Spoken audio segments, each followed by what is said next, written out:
So I've been getting asked a lot on stream and from friends what beginners need to know when first booting up Risk of Rain 2. I have thought about making this video for a long time, and with the massive influx of new players, thanks to Gearbox's advertising, I have finally decided to put this one together. Today we will go over 7 tips, ranging from combat technique to how to appreciate the game more. I hope you enjoy, and let's get right into it. Tip number 1. Time doesn't matter. You might have heard some people talk about the 5-minute rule, or that Risk of Rain requires speedrunning. Trust me, after over 1,000 hours in this game, I know that to be false. Some of my best runs took 2 hours or more. Your goal is to beat the game, not to clear stages fast. Strategically grabbing items makes you stronger than the speed of enemies leveling up, so it is usually worth giving each stage a few extra minutes to full loot. On stage 1, there are usually 6 to 12 items, and each stage after will have even more loot. Some of the items you find might even be movement speed items, which lets you loot even faster next stage. Finally, something a lot of new players don't know is that every time you beat a teleporter and go to the next stage, all of the enemies automatically level up. Time is not the only thing that affects difficulty. Tip number 2. Keep moving. This is one of the most important skills you can learn. Enemies shoot exactly where you are at, and do not lead their shots. Because of this, they are extremely easy to dodge if you know how. Simply zigzagging back and forth makes most projectiles miss, and jumping sends area of effect attacks further away. Be careful to look for enemies to your sides as well. The simplest way to do all of this is to circle enemies. This keeps your position constantly different from all angles, and is very easy to aim with as well. Tip number 3. Order of operations matter. So many people waste multi-shops, reprints, and scrap because they don't think through things first. Simply spending 1 or 2 minutes to plan out your actions before you do them could net you a legendary or a dozen more items. Things like looking for executive cards before opening multi-shops, checking for cleansing pools before ignoring grabbing lunar items, or printing everything in your inventory before picking up good items is the fundamental way to improve your consistency in this game. Good accuracy and dodging can get you far, but the most important thing in Risk of Rain 2 is improving your ability to strategize items. Tip number 4. Understanding damage items. How damage multipliers work in Risk of Rain can be confusing. There are 2 things you should understand: damage multipliers and total damage. Damage items multiply with each other, but add when stacked. A crowbar will give you 15% extra damage. Getting 2 of them will increase that to 30.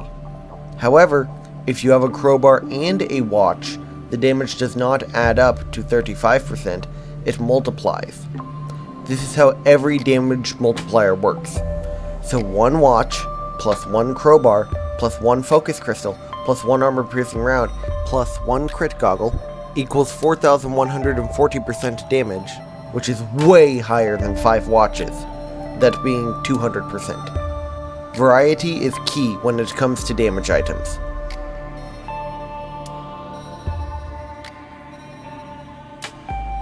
There are 2 damage types in Risk of Rain: base damage and total damage.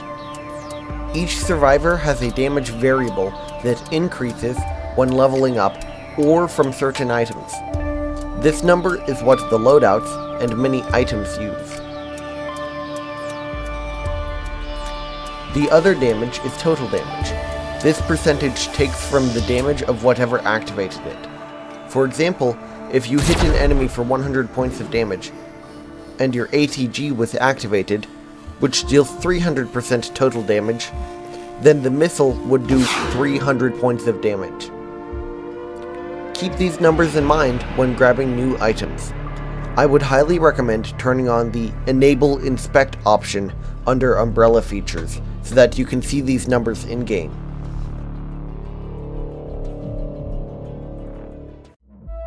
Tip number 5. Proc Chains. Unless you have watched other guides, you probably don't know how Proc Chains work. Basically, Proc chains are how attacks can activate or proc each other. Let's look at survivor abilities first. Commando's double tap has a 1.0 proc coefficient, meaning on-hit abilities have a normal chance of activating. For example, ukuleles have a 25% chance of striking lightning, sticky bombs have a 5% chance of activating, etc. However, not all attacks work this way. Bandit's Blast has a 0.5 proc coefficient, which means it has half the chance of double tap to activate these items. This is why certain survivors can use proc items much better than others. It is not just that simple though. Items also have proc coefficients, which means your ukulele can activate a sticky bomb. An HEG missile has a 1.0 proc coefficient, which means it has the same chance as the default values, whereas sticky bombs have 0, meaning it has no chance of activating other items. Consider trying to find items that activate each other if the opportunity presents itself. Tip number 6. Be creative. One of the features that makes Risk of Rain 2 so unique is its dynamic item economy. The game's randomness forces you out of using the same strategy twice in a row. Don't have crit? Make a fireworks build. Do you have no good items for Bandit? Maybe consider transforming yourself into... You will enjoy yourself much more and have a higher chance of winning if you try new things.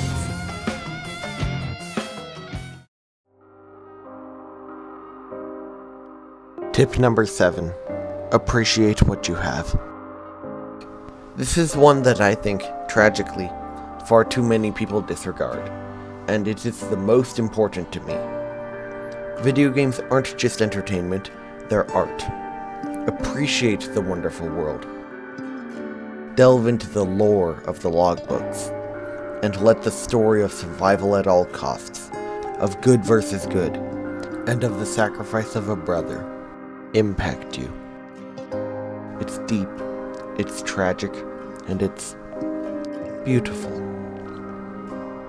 Whether you want to understand the music, the story, the art, or some other part, there is no end in sight for finding something meaningful in this game.